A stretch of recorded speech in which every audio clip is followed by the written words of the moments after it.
think that's saying it's going live, so I'll just get rid of that on the screen. Fine.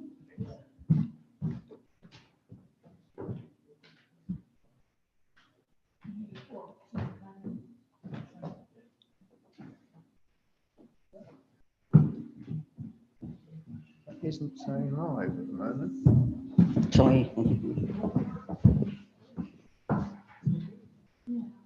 Keith's just trying to get us live. Oh, it says live in the corner, doesn't it? Yeah, does it? Yes, in that corner. No, that says leave. Sorry? Leave. Oh, does it?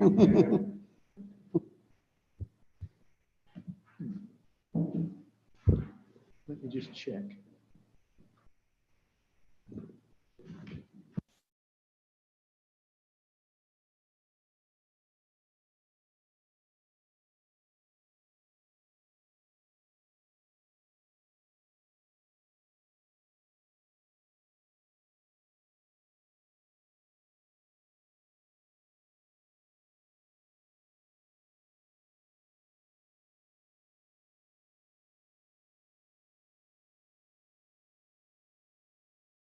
Right, welcome to everyone to the Victoria Hall Trust Committee. I think we're online, so we better introduce ourselves. I'm Councillor Yvonne Johnson.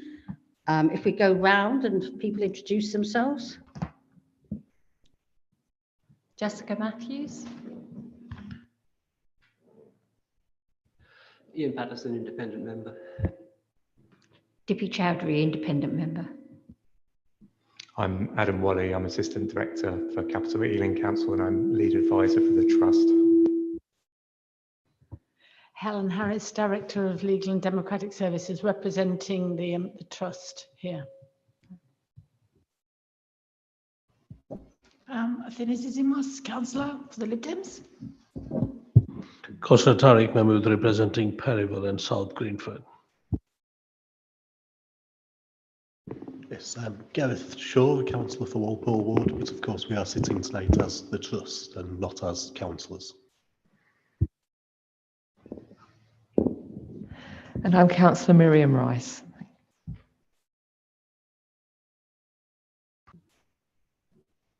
All right.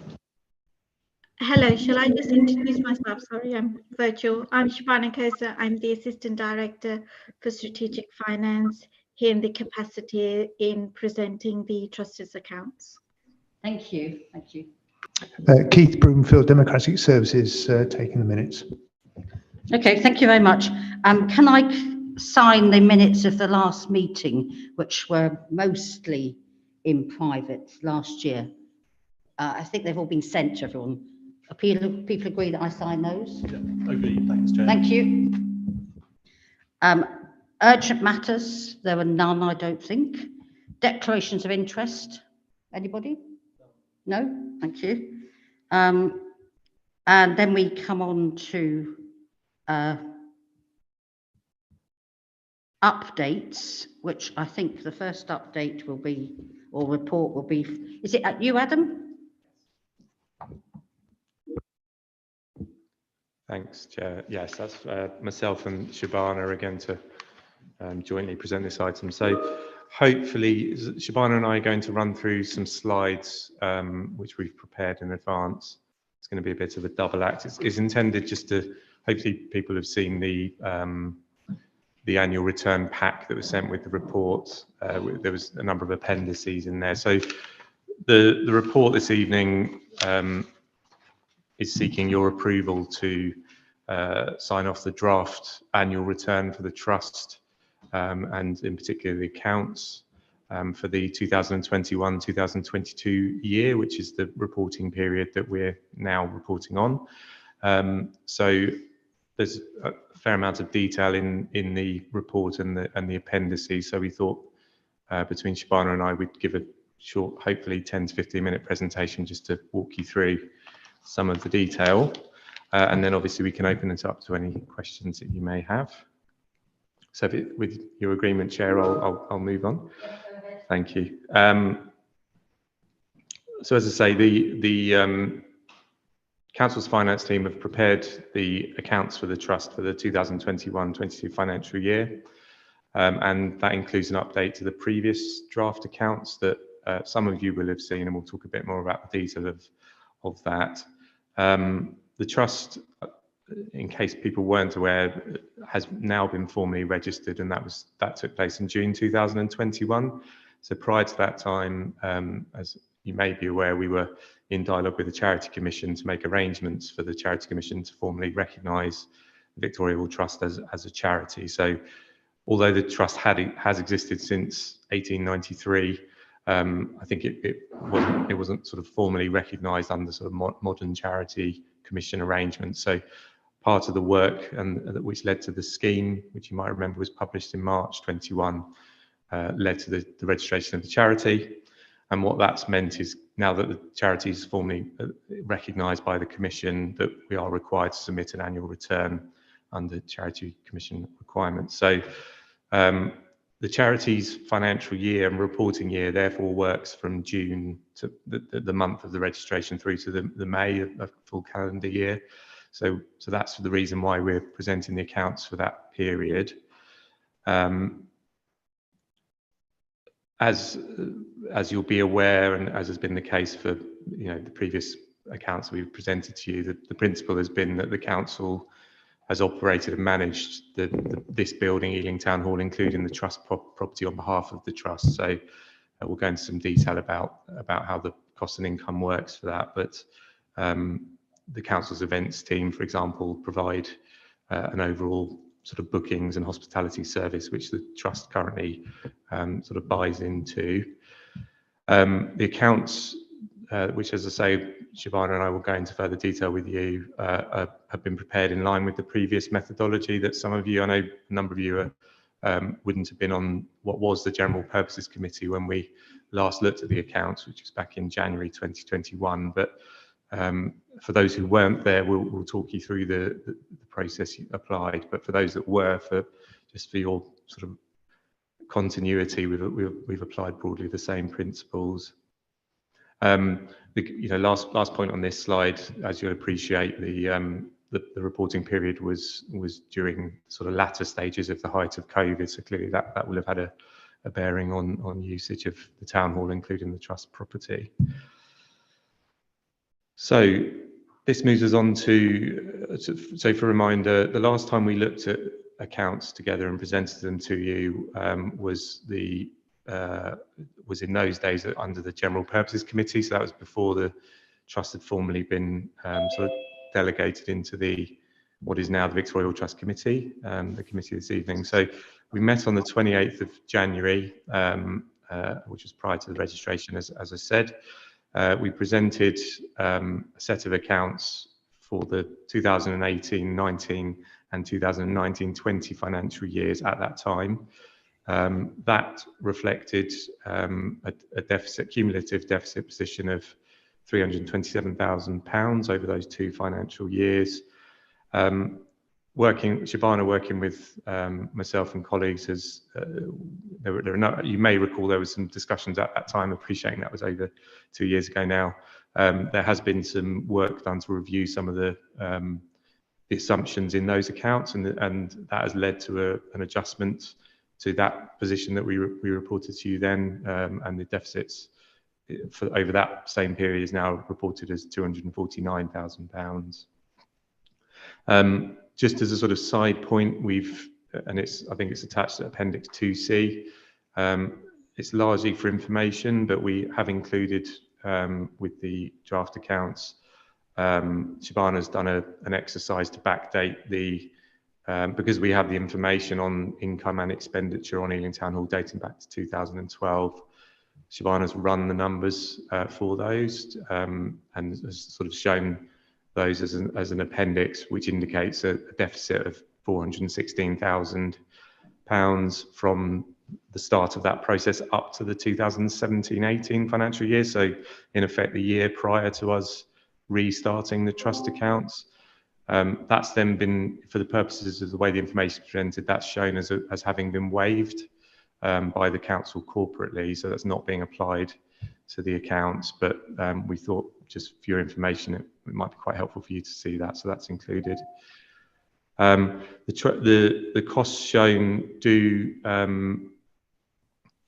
exclude a number of sort of ongoing costs. So they're largely, so as presented, they are essentially the sort of business as usual costs of running the trust property, and they don't include various overheads that theoretically could be charged, the likes of mine and Helen's time, for example, in servicing the trust isn't currently reflected in the trust accounts. So the bullet points on screen, I'll just quickly whiz through them, are where the adjustments have been made, which have led to that change from the last accounts you would have seen. There's been an adjustment to the pro rata floor area. So previously, for things like utilities costs, we'd applied a 20% pro rata against the whole town hall. That's now been adjusted down to 17.66% following further clarification of the area of the trust property. So that's one of the changes. And another change is the removal of a provision that was made for potential VAT liability. So again, for those that can remember 2 years ago, we allowed for an assumption that there may be a VAT liability, which following further advice has not turned out to be needed. So that's come out. Shabana, if you're there, I'm going to hand over to you at this point just to talk us through the current position and the exec summary. Yes, thank you. Thank you, everyone. As Adam has said, I'm going to now just step through the trustee's financial position, and I'll run it to the end and hopefully take the questions all in one go between myself and Adam. So just in summary, the draft accounts for the official formal submission of trustees' first accounts to Charity Commission have been prepared using something called receipts and payment account methodology, which is in line with the Charity Commission guidance for any charity, registered charity with an income between 25,000 and 250,000. Although we've prepared on that basis, we're still seeking final clarification for Charity Commission to ensure that they're happy with the basis on which we've prepared the accounts and we'll be submitting it. And that's more from an accounting approach, and it won't have an impact on the reported in-year deficit or the cumulative deficit. Overall, the trust has continued to operate for annual deficit, with the total cumulative deficit position around 486,000 towards the end of for the reporting period ending May 22, and this has been treated as a zero interest loan provided by the council to the trust.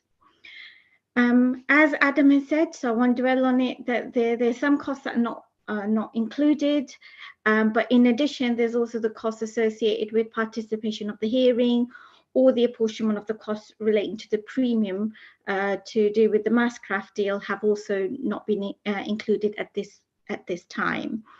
The approach to resolving the deficit, we would look to come back to the committee following an outcome of the pending decision to set out how this can progress.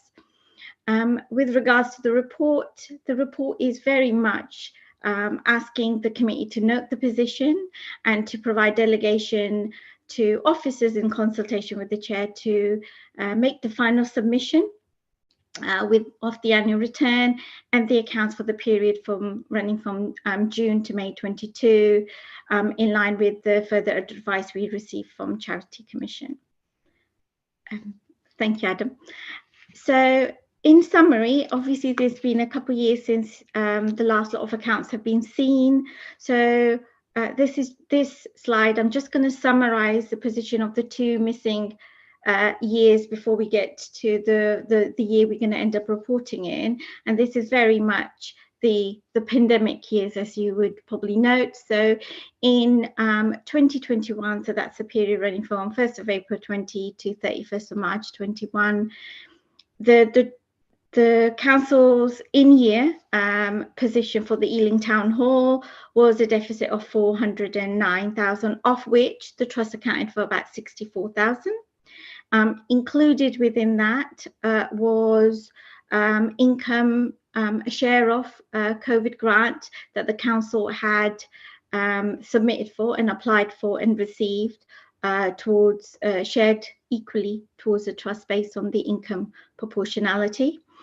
As Adam has said, we'd revised the cost calculation, the agreed basis on the floor space. So these accounts have been prepared in line with those, which I'll step through a bit later.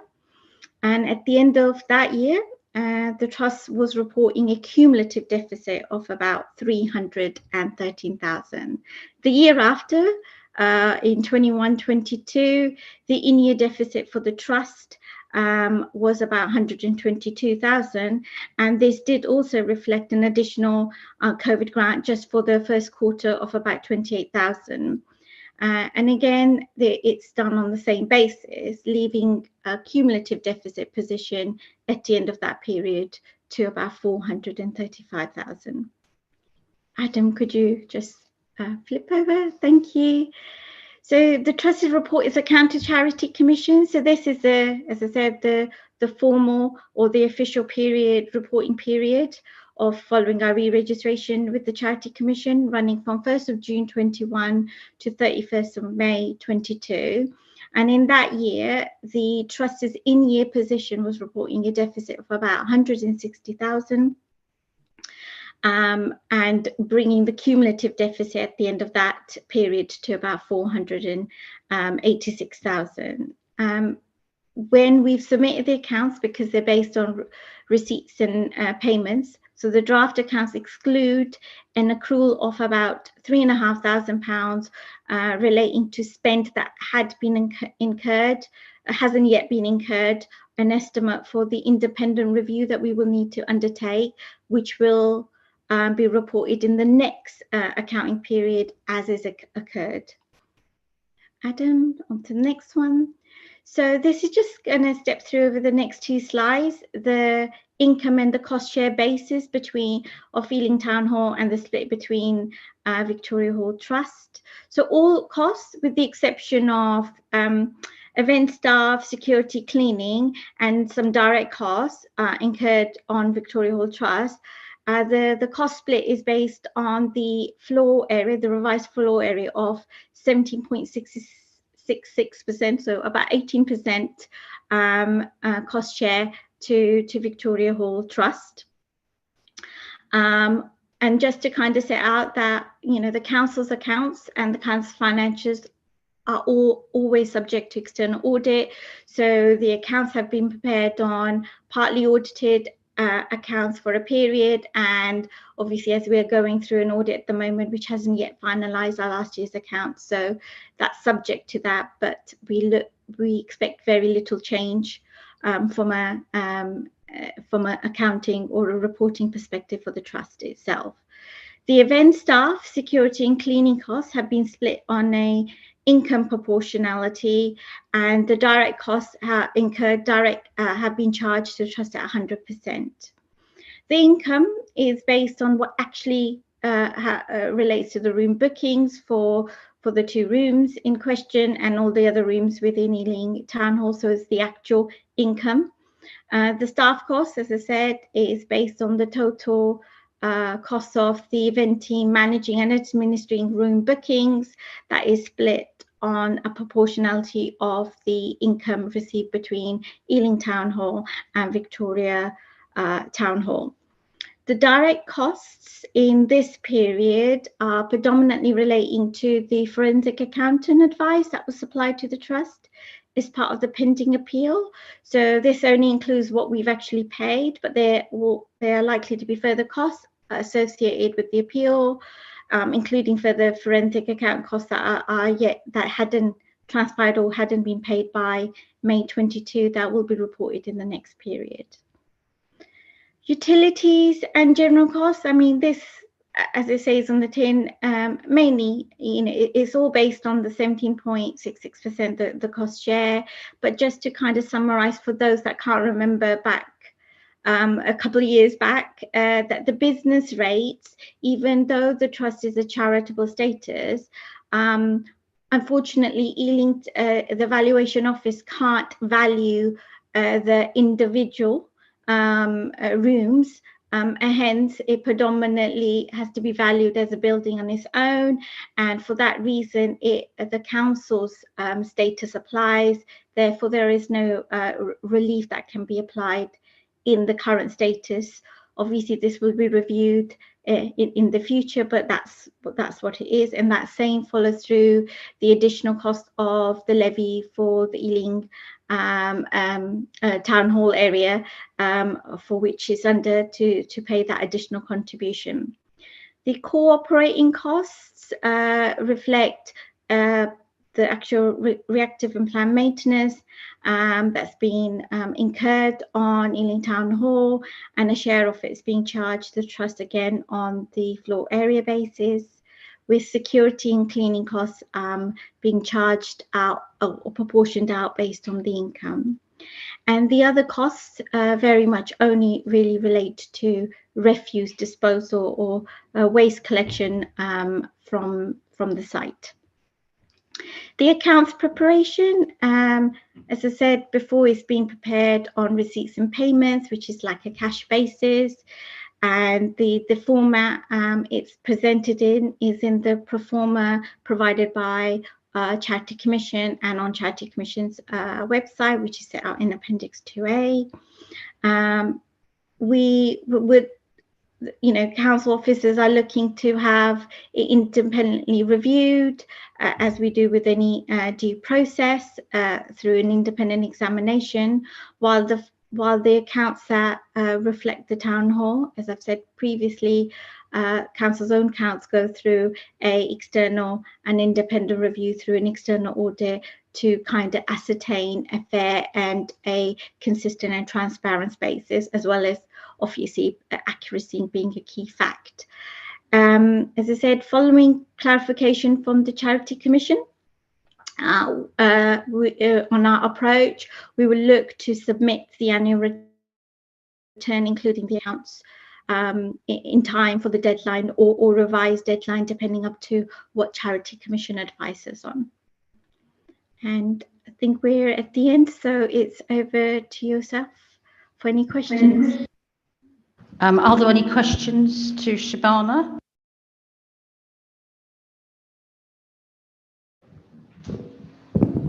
Thank you, Chair. So just a couple of things that just cropped up, and so I just wondered if there was just any kind of logical reasons for it, because looking under telephone and data on the accounts there seemed to be expenditure in 2015 to 2016, but nothing in other years. So I just wondered if there was some kind of good explanation for that. Also, when it comes down to planned repair and maintenance and equipment repair and maintenance, sometimes you've got nothing that's been spent at all, and other periods some expenditure has been made. So I was just wondering what the reason for that was, because I thought that really the whole point is that the rooms themselves needed a lot of maintaining and a lot of looking after. Is it just a case of we haven't undertaken maintenance because we didn't need to, or is it a case of maybe because we didn't have the money to do so? And also it just seems to be quite a lot of variation when it comes to water. So I'm just wondering really if there's any kind of reason for that, but I can see that it's really just a percentage of what's happened at the town hall. So maybe that might explain that question anyway. Thank you. Thank you. I lost connection for a bit, so if I don't answer something, it's that I'm ignoring. So please do tell me if I haven't covered all your points. Oh, I'm sorry, sure. Thank you. That's fine. Shabana, I was going to suggest if I go first, and then maybe if I miss anything, we can, or if you want to add, perhaps we can do it that way around. Hope you heard that. Thanks, Councillor Rice, for your question. I think some of those probably we may need to take away possibly and come back to you, but I'll do my best, because obviously, and whether Shabana will have the answer to the detail on things like the water bills. I think as a general point that the 2015-16 year probably is somewhat academic in the sense that it doesn't actually affect trust accounts, because as I mentioned, we're waiving anything prior to 2018-19. But I appreciate, I think they probably, I don't know if Shabana, if you are still listening, can answer the general point about, I think there probably are some quirky fluctuations over time in accounts, which is possibly just in some ways how a building like the town hall is accounted for. I think on your question about planned maintenance in particular, I suppose it's probably worth noting that this building has received investment, but it tends to be in fits and starts, is my understanding of the position. So where you have planned maintenance, which tends to be things like cleaning your gutters and works that you sort of would do as a sort of regular act of routine that you might do every year, albeit that it seems like there are fluctuations in that. Your real big ticket items, you know, for a building of this age, probably more come around a bit more sporadically, once every 5 to 10 years. I mean, some people in this room, I'm sure, will remember the years when we've had scaffolding up and doing sort of £1 million plus pieces of capital works. Those aren't reflected in here. So that's one thing to bear in mind, is that because they, by their nature, they've tended to be reactive works. We've never included the sort of line item for those in here. I think on your question about water, again, unless Shabana is able to add anything to that, that's one we may need to take away and ask our colleagues in Ealing FM. The actual management of the building is similarly managed by our facilities management team. So if you do have questions of detail, which are perfectly valid, we may need to take your leave to go and ask some questions and come back to you. I don't know, Shabana, did you hear all that, and did you have anything to add to what I've said? I think Helen wants to help. Okay, I'll let Helen say before. Thank you, Chair. I just wanted to say in relation to planned maintenance, I've certainly been around long enough to remember, I think about every 10 years, there's usually a major refurb. I do remember about 20 years ago, there was a big refurb of the Victoria Hall itself, when the council took down all the lovely 1970s sort of the Victoria Hall equivalent to ceiling tiles, you know, to reveal what they hope were beautiful oak ceilings, but actually I think it's the beams there are fake. But we revealed them in all their beauty all the same. I have the sort of brain that remembers that sort of detail, but not other things. So that's the sort of May, and then about 10 years ago there was a really big program where the council refurbished the exterior, you know, where all the stonework was sandblasted and the roofs were redone, etc. But beyond that, what I do know, I mean, this is corporate council stuff rather than trust council stuff, so I know it just as background. But it obviously here I've definitely been sort of working for the trust, but the corporate council I know has scaled planned maintenance on this building right back, because sensibly the expectation is from the corporate council side that it is going to be passed to Mastcraft, and so why would they sensibly, you know, invest in planned maintenance refurbishment of a large part of the building that is, you know, if the Mastcraft deal goes ahead, then it will no longer be there. So there has been a change in approach in more recent years. So the corporate council now, as I understand it, is much more focused on keeping things safe, but not, and a lot of council services have decanted out the building. For example, one of my team's elections used to be in the basement, and they moved out about 5 years ago out to Greenford Hall. CCTVs moved out as well, a similar sort of timeline. So all that work that used to happen sensibly, you know, has been scaled right back, albeit that emergency stuff has been done, such as if you came in from the east, you'd have seen scaffolding round the east door, which I think is, I asked somebody about it the other day, I think has to do with some unsafe masonry or roof, but that's that sort of emergency, not planned maintenance. I hope that helps, Chair. Thank you. Shabana, did you want to come in on anything? Yes, Chair, thank you. in addition to what Adam and Helen have said, I think one of the point to just reflect on the water, I'll probably would take that away to the service. But what I believe is that it with our contractors, we kind of get bills quite late. So this is based on what hits into the ledger, and also the period. For a short period, you may see that there's no cost. That's because that was the year that where we switched over the contract of the water company in which we contract with to manage that contract. So they may be coming through, but we'll get the details on it. Around telephone and data, the reason there was a bit of a increase in the year 2021, and that's more around the network data and equipping connectivity within Ealing Town Hall in general. So that was a larger cost than normal, and the very small costs previously were linked to the fact that there were obviously more staff within here that would have had mobile data that for which they would use that to connect to the Ealing network, or use as a network from a Wi-Fi perspective to pay for any visitors or who are accessing it. So that's why there were small charges, but the only reason the large charge is to update the infrastructure to allow better connectivity at the Ealing Town Hall. That's great, thank you. So, because I'm just wanting reassurance that we're not really missing anything from there, but actually that is very interesting to think of the fact that we are actually having to delay work that needs to be done until we actually have a deal in place, because I mean that just further emphasises the urgency that we do actually come up with a proper long-term solution to this. Thank you. Forgetting I need to turn this on to be heard. Forgive me for that. So any more questions on the accounts? Yes, Ian, and yes, go on, Ian. I just wanted to ask a question on the independent review. First of all, are we any ideas yet who would do that? I presume that would be an external accountant rather than anyone internally. And if so, I assume there'll be a cost to that, which will, at least in the short term, add to our deficit.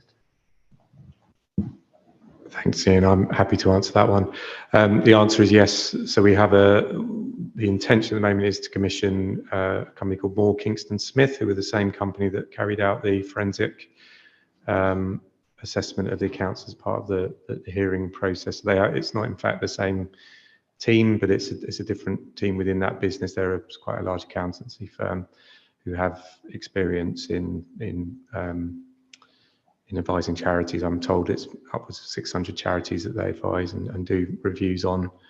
The quoted fee is £3,500 for that work, or I shouldn't say quoted. Pardon me. It's an estimate that they've indicated. We're waiting. Well, clearly we wanted to bring the draft accounts to yourselves in any event, and they've asked us. But Shabana sort of mentioned it in the presentation, but they've asked us to ask some questions of the Charity Commission, which is what we're doing, just to clarify that we are applying the rights, so the pre-formas and things like that we're filling in are correct. So that's the company we're intending to use. Dippy Chowdhury. I just wanted to ask, actually, just following on from what Ian was saying, is as I understand it, the trust is being accredited the direct costs, which will also include the independent review.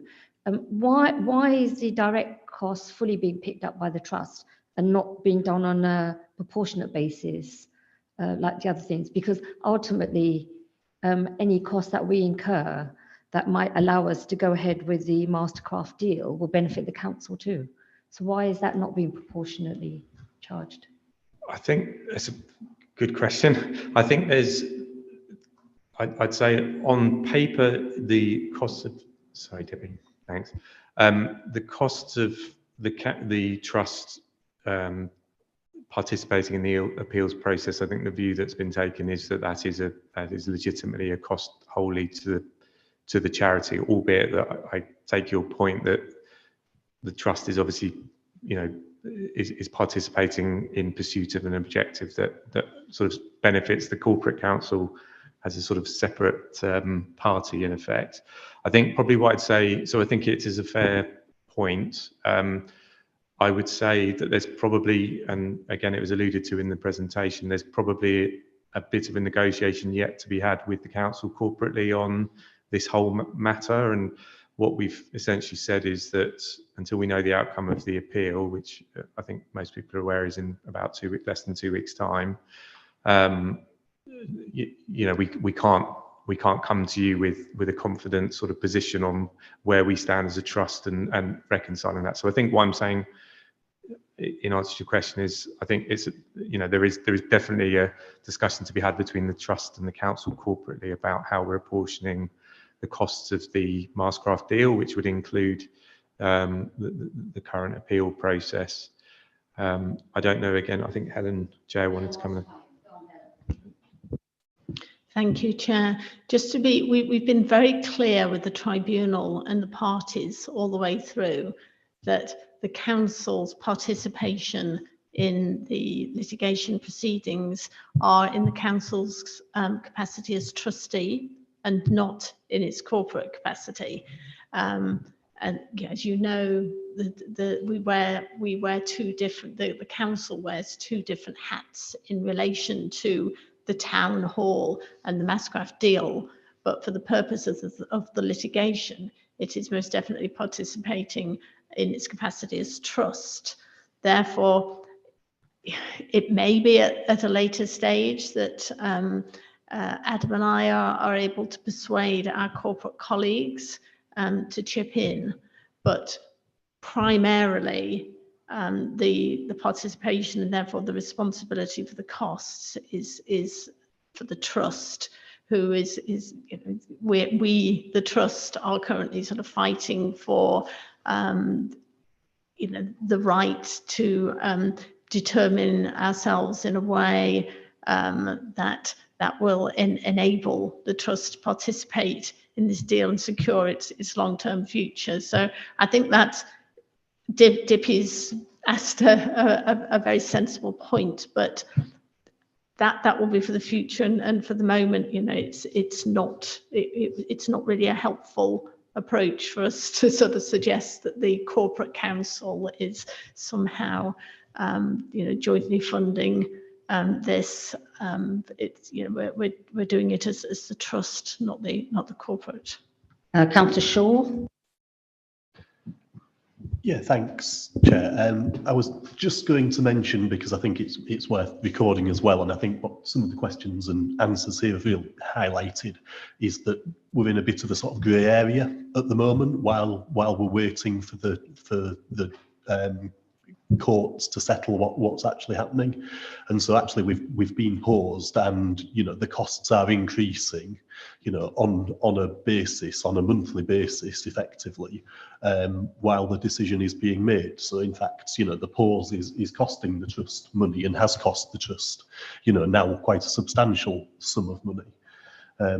And also, just on a very, very minor detail, if I could, Shabana, just the income that's coming in to the trust as well, that's recorded in the accounts. Could I just confirm, and again, just really it's because it's worth recording, that the bookings for the events that are being taken are all being run through the council's events team, and the promotions and so on are through the council's events team as well at the moment. So they're actually, that again is costs that the trust can't cover, and is part of what's happening at the moment to actually make the trust operational. Just to confirm, you're right in your assumption around the income. The events team, the council's events team, do market and manage that, and hence the cost that they're incurring, that fixed amount, seems much more proportionally higher to the actual income that's coming in, because the staff are not necessarily going away, or we're not able to. But though the team have done quite a lot of work to kind of reduce the impact for the fact that there's very little work coming through Ealing Town Hall, but there's still a cost which is greater than the proportion of income coming through. Are there any other questions anybody wants to ask on the accounts? No, if that's everyone's happy with what we've heard so far, can we agree and note the recommendations on page 1 and page 2? Can we Agreed. read those? Agreed. Thank you. And I dare say at some stage I'll have to sign these draft accounts. I can do that before we go home if you want me to do that. I think, Chair, it will probably be after they've been audited. We'd Oh, ask you to sign. of course, yes. I'm jumping But ahead. thank you. No, sorry, I'm jumping ahead.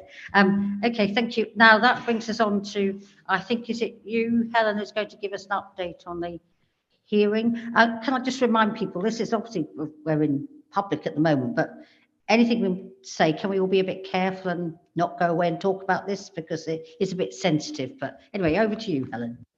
Yes, Chair, I think we will need to go into private session for this because I don't think there's much I should be saying about ongoing legal proceedings while we're in a public session. So we'll go off being live, and over here is the Liberal Democrats assistant over there. Is she allowed to stay, Helen? Yes, she's part of Democratic Services. Fair enough. And she has signed the Employees Code of Conduct, so is committed to keeping